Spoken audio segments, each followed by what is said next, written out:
네, 처음 인사드립니다. 저는 직장을 다니면서 암호화폐 트레이딩을 하고 있는 이라일이라고 합니다. 이 영상을 클릭하신 분들이라면 대부분 코인을 하시는 분들이실 텐데 여러분들은 왜 코인 투자를 선택하셨나요? 네, 10명 중 9명, 이 90%는 남들보다 비교적 빨리 돈을 벌기 위해서 코인을 시작하셨을 겁니다. 하지만 막상 시작한 암호화폐 트레이딩은 우리가 생각했던 것과 달리 경험해야 될 숙제가 많습니다. 예를 들면 내가 여기 A라는 알트코인을 가지고 있는데 지금처럼 이렇게 B 항목에 있는 다른 코인들이 크게 쏘면서 내 코인만 제자리에 맴돌고 있다면 시장에서 소외를 받는 느낌을 받을 겁니다. 근데 이는 다른 사람과 나를 자연스럽게 비교하게 되면서 비교관념이 일상화되기 마련인데요. 평범한 투자자 입장에서는 다른 사람이 잡은 코인은 올라가고 내가 잡은 코인은 조금씩 하락하게 된다면 그것만큼 불안한 요소는 없을 거라 생각합니다. 이는 즉 포모라고 이야기하는데요. 포모는 투자에 있어서 악순환의 연결고리로 내가 남들보다 뒤처진다는 느낌을 받으면서 나만 이 기회를 놓쳐서 손해볼까 하는 두려운 감정으로 예정에도 없는 거래를 반복하는 그야말로 퇴학의 지름길이라 볼 수 있습니다. 이렇게 감정에만 의존해서 움직이는 거래는 변동성이 큰 암호화폐 시장에선 생존하기 가장 어려운 케이스입니다. 하지만 이러한 포모의 위험성을 인지하고 있음에도 불구하고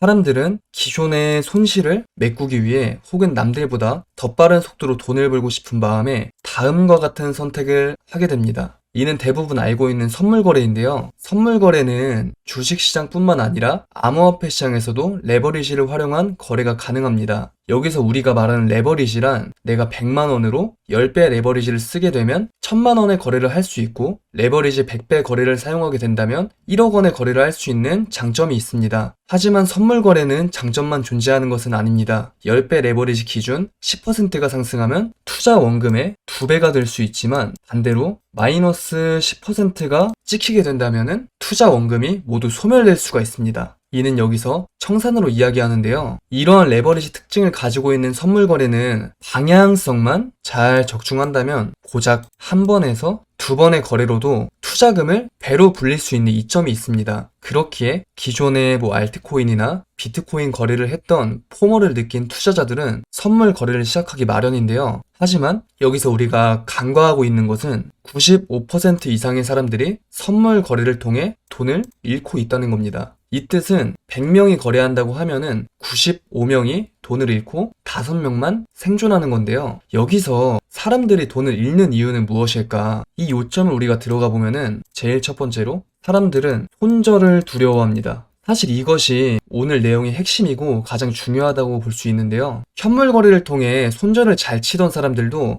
선물 거래를 시작하게 되면 손절의 두려움이 생기기 마련입니다. 그 이유는 앞에서 말씀드린 것처럼 레버리지 10배율 기준 마이너스 5%만 도달되어도 P&L상 마이너스 50%, 즉 반토막입니다. 이렇게 P&L이 마이너스 50%가 찍히기 때문에 보통의 사람들은 이러한 손실을 회피하는 심리가 생기기 마련입니다. 결국 손실을 부정하고 회피한 사람들은 모두 시장에서 돈을 잃게 됩니다. 내가 생각하는 방향성이 틀렸을 때 깔끔하게 잊고 나와야 하는데 그 방향성을 인정하지 못하고 감정에 휘둘려서 불필요한 거래 횟수가 증가하게 되고 이는 이제 확률의 법칙을 통해서 더 큰 손실을 안겨주게 됩니다. 여러분, 암호화폐 시장은 주식시장과 다르게 24시간 365일 전 세계 어디에서나 휴대폰과 시간만 있으면 거래할 수 있습니다. 하지만 이 파생을 하는 사람들은 뭐가 그렇게 급하다고 오늘 아니면 안 되겠다는 심정으로 이 추세를 이길 때까지 도전하는 사람들이 굉장히 많습니다. 하지만 그렇게 하게 되면 한순간에 내가 가진 자산을 모두 잃을 수 있는데요. 이를 극복하는 방법은 다양합니다. 하루 매매 횟수를 정하거나 아니면 일정 이익 금액을 초과했을 때 매매를 그만하면 되는데 보통 사람들은 이 두 가지를 생각하기가 애초에 쉽지가 않고 이것을 정하더라도 지키지 못하기 마련입니다. 이렇게까지 이야기하는 이유는 제 자신 또한 그런 경험이 있습니다. 여기 썸네일에서도 알 수 있듯이 저는 선물 거래를 통해 6개월 동안 7억 원 정도 손실을 봤습니다. 차트를 통해 잠시 보여드리면 24년도 ETF 승인 이후 비트코인은 눌림에서 신고점을 경신하고 있었습니다. 저는 당시 선물 시드를 7만 불, 하나로는 약 1억 원 정도를 선물 트레이딩을 하고 있었고 현물 거래 비중은 조금 더 높았습니다. 현물은 하나 기준으로 한 4억 원 정도를 들고 있었고 총 투자금은 5억 원 정도로 세팅해서 이제 매매를 하고 있었는데요. 저는 현물의 경우 목표 수익률이 도달하면은 즉각 매도하는 방법으로 흔히 말하는 스윙 매매를 추구했습니다. 하지만 선물 트레이딩의 경우는 변동성이 강한 것을 고려해서 짧은 거래인 데이 트레이딩을 선호했습니다. 이는 하루 총 시드에 예를 들어서 제가 7만 불이다. 7만 불에 1%면 700테더입니다. 저는 하루에 거래를 했을 때 1%만 도달하더라도 손을 털고 나올 정도로 원칙적인 매매를 고수하던 저였지만 23년도 1월부터 24년도 3월까지 1년 2개월이란 시간 동안 문제없이 상승 추세를 달리고 있던 시장이었기에 꽤나 긴 시간 동안 안정감이 들었어요. 네, 이게 저의 실수였거든요. 저는 분수에도 모르고 선물 시드를 점진적으로 늘리다 보니까 24년도 4월 요 구간 추세가 꺾이는 시점부터 현물 투자금을 점진적으로 옮기다 보니 어느덧 저의 선물 시드는 40만 불 가까이 되었습니다. 적지 않은 금액으로 굴리다 보니까 이렇게 저배율로 트레이딩을 해도 크고 작은 눌림목에서도 쉽게 탈출할 수 있었고 배율을 강하게 들어가더라도 높은 변동성으로 인해서 빠른 포지션 종료가 가능했기 때문에 시드는 약 5배, 200만 불, 하나로는 약 30억 원에 가까운 돈을 엑시트했었는데요. 이 기조를 길게도 아니었어요. 일주일 정도 끌고 갈 무렵 시장은 완벽하게 추세 이탈이 발생하면서 차트는 상승했던 주요 매물대, 지지했던 주요 매물대들을 강하게 이탈하면서 무너지기 시작했습니다. 사실상 여기서 하락을 인정하고 나왔으면 됐었는데 저 같은 경우는 시드도 많이 들어갔다 보니까 추세를 인정하지 않고 감정에 상펴지며 매매 횟수가 점진적으로 늘어나자 결국은 확률에 수렴한다고 저의 시드는 하락장이 끝나갈 무렵 바이비트 기준으로 마이너스 5만 5천 불, OKX 기준으로 41만 6천 불로 이를 환율로 환산했을 때 마이너스 6억 7천만 원 정도 됩니다. 이용 중인 다른 거래소를 제외한 손실만 이 정도고 합치면 더 나올 거예요. 수익률 사진은 조작할 수 있어도 거래소 P&L은 조작할 수 없습니다. 이렇게 보신 바와 같이 시드가 큰 만큼 포지션 단일 거래 1개 손절 금액이 마이너스 1억 원에 가까울 만큼 그 기간 동안 심적으로도 정말 고통스러웠습니다. 이렇게 지나고 보면 알 수 있지만 시장에서 끝까지 생존하는 사람은 손절을 잘하는 사람과 추세를 인정하는 사람입니다. 여기서 손절이 나갔음에도 추세를 인정하지 않는 역추세 매매는 더 큰 손실을 불러오게 됩니다. 이렇게 시장에 내려가는데 이를 인정하지 못하고 여기서 손절이 발생했어요. 그럼 추세가 이 주요 매물대를 모두 이탈했는데 내 방향성이 맞을 거야. 이러한 개인적인 오만함 때문에 여기서 한 번 손절, 2번 손절, 3번 손절, 청산. 이렇게 추세를 인정하지 않는 역추세 매매는 더 큰 손실을 불러오게 됩니다. 시장이 이렇게 올라가고 시장이 이렇게 떨어지는 데는 분명한 이유가 있습니다. 여러분, 그거 아세요? 보통 사람들은 큰 돈을 잃는 시기가 분명히 있습니다. 이렇게 21년도에서 22년도 진행되었던 극단적인 하락장이 아니라 이런 상승장 보이시죠? 이런 상승장에서 조금씩 발생하는 조정장에서 무너지게 돼 있습니다. 내가 이번 상승장에 수십억 원을 벌고 있다고 해도 이것을 온전히 들고 나오지 않는 이상 내 돈이 아니란 것을 명심해야 됩니다. 언제든지 내가 지금 들고 있는 돈은 시장에 반납할 수 있음을 인지해야 됩니다. 이건 제 돈이 아니에요. 선물 트레이딩에 있어서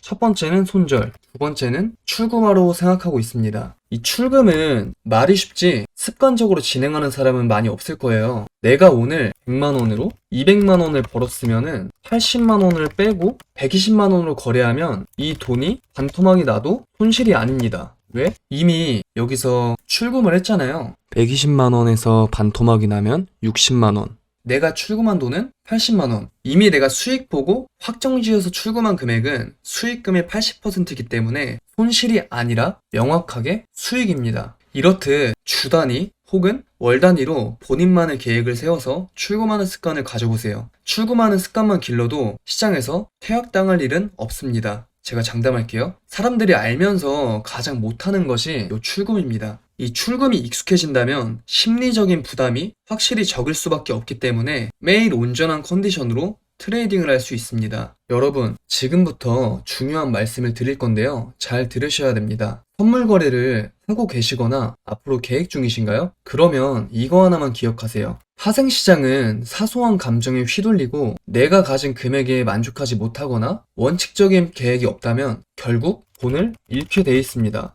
듣기 싫어도 들으셔야 됩니다. 현실이니까요. 저도 그랬었고, 심지어 제 주변에 수백억 대의 자산을 일군 사람들 또한 과거에 이러한 경험이 있었습니다. 선물은 배우는 순간 타임이 끝날 때까지 그만두기 쉽지 않습니다. 제가 봤을 때는 그만둘 수 없을 것 같아요. 이게 뭐냐면 돈을 잃어도 문제고 수익이 나도 문제입니다. 그 이유는 레버리지란 걸 경험을 하게 되면은 돈을 잃든 간에 수익을 내든 간에 그 도파민을 쉽게 잊을 수 없어요. 제가 앞에 말씀드린 원칙을 필수적으로 기억을 하셔야 되며, 이 원칙을 마음속 깊이 간직하고 감정을 조절할 줄 안다면 비교적 빠른 시간 안에 부자가 될 수 있는 유일한 도구가 될 수 있습니다. 단, 앞의 원칙 중 한 가지라도 지키지 못한다면 그 돈은 언제든지 반납될 수 있다. 이 부분을 명심해야 됩니다. 그리고 궁극적으로 선물 트레이딩을 함에 있어서 또 다른 해결 방법이 있습니다. 잘 들으셔야 돼요. 내가 투자금이 1,000만 원이 있다고 한다면 이 1,000만 원을 다 하지 마시고 여기서 10%인 100만 원만 해보세요. 그 이상은 본인이 감정을 컨트롤할 수 있을 때까지 본인 그릇이 어디까지인지 테스트해 보시길 바랍니다. 선물은 작은 돈으로 큰 돈을 벌려고 하는 거지, 큰 돈으로 더 큰 돈을 벌려고 하는 시장이 아니란 것을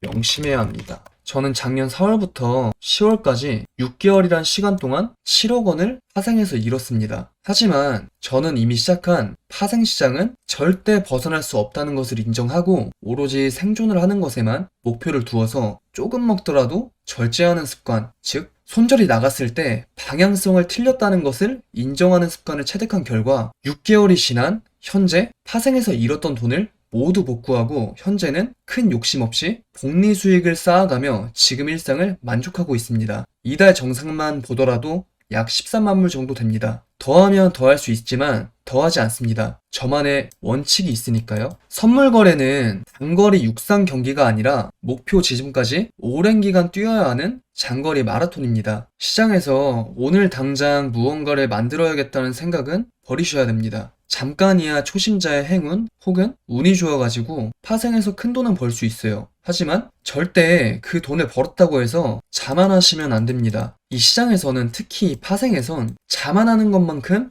위험한 것은 없습니다. 저는 코인판에서 명함을 내밀 정도로 수백억 원의 자산을 일군 상위 1%의 트레이더는 아니라고 생각합니다. 하지만 저는 선물 거래를 통해 제가 피땀 흘려 번 돈을 크게 잃어본 경험과 그 경험을 기반으로 이 파생시장에서 생존할 수 있는 방법을 체득했습니다. 앞으로 저는 유튜브 채널을 운영하면서 솔직 담백하게 저의 이야기를 꾸려나갈 것이고 수박 겉핥기식이 아니라 정말 실전 트레이딩의 경험을 그대로 공유해서 여러분들과 함께 성장하는 한 해를 만들어 보겠습니다. 그러려면 여러분이 많이 응원해 주셔야 됩니다. 항상 감사한 마음으로 임하겠습니다. 처음이다 보니 목소리 톤과 편집 등 다소 미흡한 부분이 있을 거라 생각합니다. 막상 이 방송을 찍으면서도 긴장이 많이 됐는지 평소보다 말을 전것 같은데요. 이 부분까지도 너그러운 마음으로 지켜봐 주시면 양질의 컨텐츠로 보답드리겠습니다. 시청해주셔서 감사합니다.